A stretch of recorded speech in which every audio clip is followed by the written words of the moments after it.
ओम शांति। बाबा ने जो आज विशेष ध्यान खिंचवाया है कि बच्चे कर्मों का हिसाब किताब कैसे चुकता होता है, तो उस संबंध में यही है कि जो करोगे, जैसा करोगे वैसा ही तुमको फल मिलेगा। तुलसी यह तन खेत है, कर्म बीज दोए। तो जो भी है हम कर्म करेंगे उसका फल हमको अवश्य मिलेगा। फर्क इतना है, अच्छे कर्मों का फल अच्छा मिलता है, बुरे कर्मों का फल बुरा मिलता है। एक चींटी भी कर्म करती है तो उसको भी उसका फल मिलता है। दिन रात हर कोई, गीता में तो यहाँ तक कहा गया है, नहीं कश्चित क्षणमपि कर्म कृत। कोई भी व्यक्ति या फिर कहना चाहिए इस पृथ्वी पर जो भी जीवित है वो कुछ न कुछ काम हर वक्त कर रहा है। हम सोते हैं तब भी मन हमारा जागृत रहता है। अंतश्चेतन मन सदैव काम करता है। हम सो जाते हैं तब भी काम करता है। तो कर्मों का फल हमको अवश्य मिलता है। फर्क इतना होता है कि हम अच्छे कर्म करते हैं तो अच्छा फल मिलता है। जैसे हम बीज जैसा बोएंगे वैसा ही फल काटेंगे। ऐसा कभी नहीं होता कि हमने बबूल बोए और ऊपर आम लगे, ऐसा कभी नहीं होता है। हाँ, साइंटिस्ट आजकल इसको प्रूव कर रहे हैं कि नीचे गुलाब लगाया उसमें और कुछ लग रहा है। दूसरे फल भी देखे जा सकते हैं कि एक एक पौधे पर अलग अलग तरह के। लेकिन एक कहने का है ईश्वरी आध्यात्मिक तौर पर कि कर्मों का फल बहुत अच्छे से प्रभु हमको देता है और वो मिलता ही मिलता है। अगर कर्मों के हिसाब से देखें तो कर्म 3 तरह से होते हैं मुख्य तौर पर, मनसा, वाचा और कर्मणा।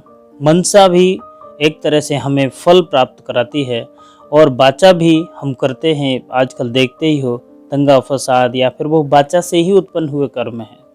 दूसरा हो गया जो हम कर्म करते हैं और कर्मणा, उसका फल हमें मिलता ही मिलता है। इसीलिए तो लेकिन कर्मों को करते वक्त अगर हमारी बुद्धि में सिद्ध, कहना चाहिए कि अगर बुद्धि भगवान में रहते हुए कर्म होंगे तो हमें बुरा फल उतना नहीं मिलेगा जितना मिलना चाहिए। क्यों?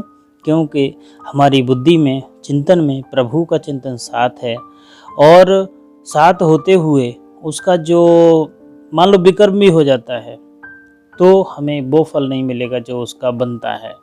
इसीलिए कहना यही है, गीता में भी भगवान ने बहुत कहा है कि जैसे गीता का अध्याय, दूसरा अध्याय तो पूरा ही कर्म पर है। और जैसे कर्मण्येवाधिका रस्ते माँ फलेषु कदाचन, माँ कर्म फल हेतुर्भूर्वा ते संगो असत्व कर्माणि। कहते हैं तेरा कर्म करने में ही अधिकार है, उसमें फल में कभी नहीं। इसीलिए कहा जाता है बार बार, बच्चे तुम्हारा कर्म करना है, बस कर्म करते रहो, फल की इच्छा मत करो। लेकिन व्यक्ति बड़ा इस लाइन को, दूसरी लाइन जो कही कि तेरा फल में अधिकार नहीं है, तो लोग सोचते हैं फिर कर्म ही क्यों करना। लेकिन ऐसी बात नहीं है। वो फिर कहते हैं योगस्थ कुरु कर्माणि संग त्वयक्त्वा धनंजय। वो कहते हैं योगस्थ होकर के तुम कर्म को करोगे तो वो तुम्हारा कर्म सकर्म होगा और परमात्मा का भी उसमें अंश होगा। इसीलिए बाबा यहाँ पर हमसे कहते हैं कि बच्चे, तुम जो भी कर्म करते हो उसका फल अवश्य मिलता है। निष्काम सेवा तो एक केवल बाप ही करते हैं। इसीलिए कहा गया कि केवल ईश्वर ही है, उसकी निष्काम सेवा होती है, उसको फल नहीं मिलता है। प्रश्न किया आज बाबा ने कि यह क्लास बड़ा वंडरफुल है, कैसे यहाँ मुख्य मेहनत कौन सी करनी होती है।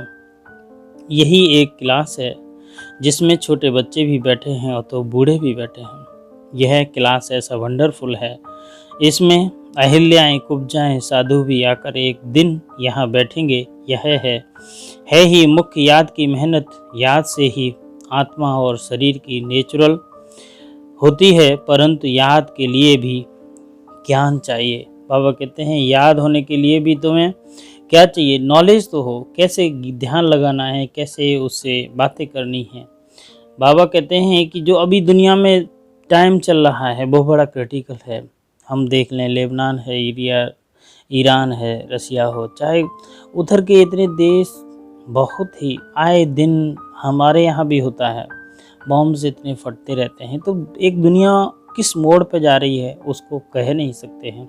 तो बाबा कहते हैं कि अभी तो बड़े बड़े बॉम्ब्स बनाए हैं, जब जास्ती मुसीबत में पड़ते हैं तो सहन नहीं कर सकते हो, फिर बॉम्ब शुरू कर लेते हैं, कितना नुकसान होगा वह भी ट्रायल कर देख रहे हैं, अरबों रुपया खर्चा करते हैं। इन बनाने वालों की तनख्वाह भी बहुत होती है, तो तुम बच्चों को खुशी होनी चाहिए कि पुरानी दुनिया का ही विनाश होना है। तुम बच्चे नई दुनिया के लिए पुरुषार्थ कर रहे हो। विवेक भी कहता है पुरानी दुनिया खत्म होनी जरूर है। बच्चे समझते हैं कलयुग में क्या है, सतयुग में क्या होगा। तुम अभी संगम पर खड़े हो, जानते हो सतयुग में इतने मनुष्य वहाँ पर नहीं होंगे, तो इन सब का विनाश कैसे होगा।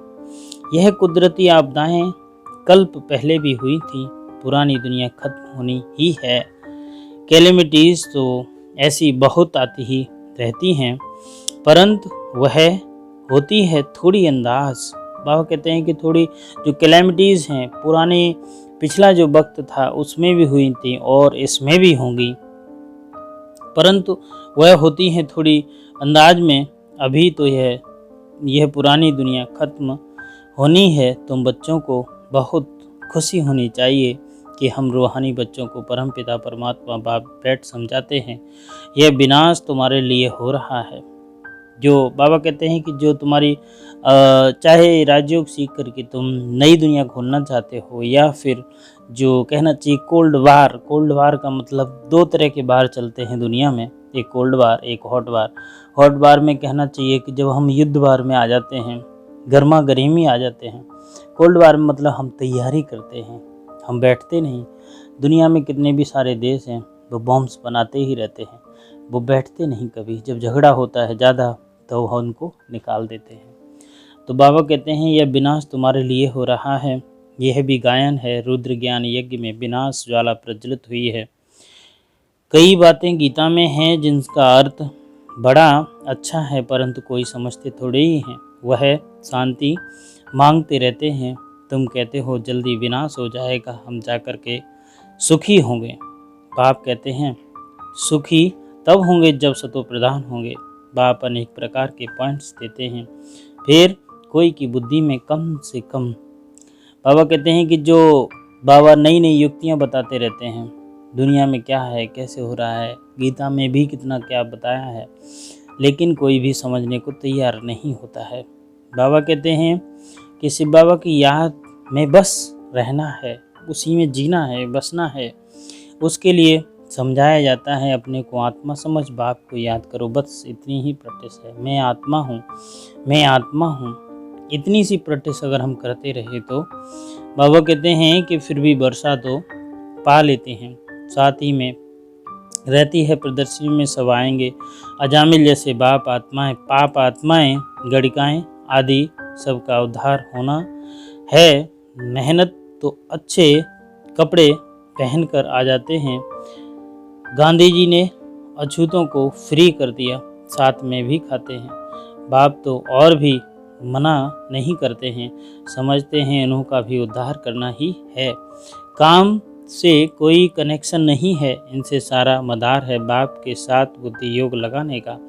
बाप तो कितने हुए अच्छा, देखो रैदास अछूत थे, लेकिन किस स्थिति को पा गए, और न जाने ऐसे कितने हैं कि वो उस स्थिति को पा गए जिसको आज हम पाने के लिए तड़पते हैं। बाबा कहते हैं आत्मा कहती है मैं अछूत हूँ, क्या ऐसी आत्मा कहती है? नहीं कभी कहती। अब हम समझते हैं कि हम सतो प्रधान देवी देवता थे, फिर पुनर्जन्म लेते लेते अंत में आकर के पतित बने हैं।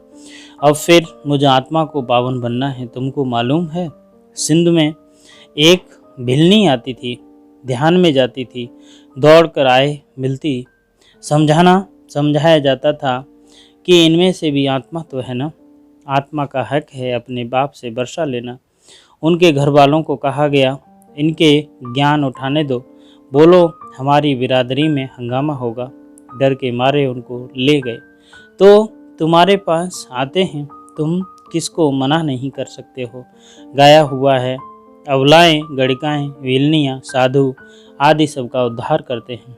साधु लोगों से लेकर के भिलनी तक तुम बच्चे अभी ज्ञान की यज्ञ की सर्विस करते हो, तो इस सर्विस से बहुत प्राप्ति होती है, बहुतों का कल्याण हो जाता है। दिन प्रदर्शनी सर्विस की बहुत वृद्धि होगी। बाबा वे देश को बनाते हैं और बाबा कहते हैं कि कितने लोग आते हैं। जैसे कहानी सुनाई बाबा ने कि एक भिलनी जाति की भी आती थी यहाँ पर, और वो जब ज्ञान सुनती थी, लेकिन जब समाज में ये फैलता है कि वो ऐसे ऐसे जाती हैं तो लोग विरोध पर उतर आते हैं।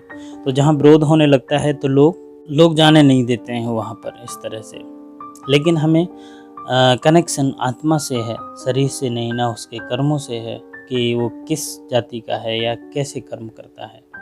तुम हो ब्राह्मण, यज्ञ ब्राह्मण ही रचते हैं। तुम तो सबसे बड़ा बेहद का भारी ईश्वरी रुद्र यज्ञ, वह हद के यज्ञ अनेक प्रकार के होते हैं। यह रुद्र यज्ञ एक ही बार होता है। सतयुग त्रेता में फिर कोई यज्ञ होता नहीं है, क्योंकि वहाँ कोई आपदा आदि की बात नहीं है, वह है हद के यज्ञ। बाबा कहते हैं कि यहाँ पर तुम्हारे तमाम तरीके के होते रहते हैं, सब यज्ञ भी होते हैं, विपदाएं भी आती हैं, लेकिन वहाँ पर तुम्हारे पर कोई भी नहीं विपदाएं आएंगी। बाबा कहते हैं कि ज्ञान और योग की बात है। योग अर्थात याद है। याद अक्षर बहुत मीठा है, योग अक्षर कॉमन हो गया है। योग का अर्थ कोई नहीं समझते, तुम समझा सकते हो। योग अर्थात बाप की याद करना। बाबा आप तो हमको वर्षा देते हो बेहद का, आत्मा बात करती है। बाबा आप फिर से आए हो, हम तो आपको भूल गए थे ना। आपने हमको बादशाही दी थी, अब फिर आकर मिले हो। आपकी श्रीमत पर हम जरूर चलेंगे। ऐसे ऐसे अंदर में अपने साथ बातें करनी होती हैं। बाबा आप तो हमें बहुत अच्छा रास्ता बताते हो। हम कल्प भूल जाते थे, फिर अभूल बनाते हैं। बाबा कहते हैं कि हम भूल जाते थे तुमको, लेकिन बाबा ही बार बार हमको याद दिलाते थे आकर के। आज बाबा ने जो धारणा के लिए पॉइंट दिए हैं कि यह विनाश भी शुभ कार्य के लिए है, इसीलिए डरना नहीं है। कल्याणकारी बाप सदा कल्याण का ही कार्य कराते हैं। इस स्मृति से सदा खुशी में रहना चाहिए, सदा एक ही फूलना रहना चाहिए। बाबा कहते हैं कि एक ही माला चलती रहे याद की। सत्व प्रधान सच्चा सोना बन। उच्च पद पाना है तो रूहानी भोजन मिलता है, उसे उगारना है। बाबा कहते हैं कि जो भी है याद है बाप की और योग है, उसमें हमेशा हमेशा इतने रमते रहो जैसे तुम्हारी सांस चलती है, वैसे ही तुम यादों में, क्योंकि बाप की याद ही तुम्हें वो पद दिलाएगी जिसे तुम पाना चाहते हो। वरदान दिया बाबा ने आज कि सत्संग द्वारा रूहानी रंग लगाने वाले सदा हर्षित और डबल राइट भव। जो बच्चे बाप को दिल का सच्चा साथी बना लेते हैं, उन्हें संग का रूहानी रंग सदा लग जाता है। बुद्धि द्वारा सत बाप, सत शिक्षक, सतगुरु का संग करना, यही सत्संग है। जो इस सत्संग में रहते हैं वो सदा हर्षित और डबल राइट रहते हैं। उन्हें किसी भी प्रकार का बोझ अनुभव नहीं होता है। वे ऐसा अनुभव करते जैसे भरपूर हैं। खुशियों की खान मेरे साथ है, जो भी बाप का है वह सब अपना हो गया है। आज बाबा ने जो स्लोगन दिया कि अपने मीठे बोल और उमंग उत्साह के सहयोग से दिल शिकस्त को शक्तिमान बनाओ। ओम शांति।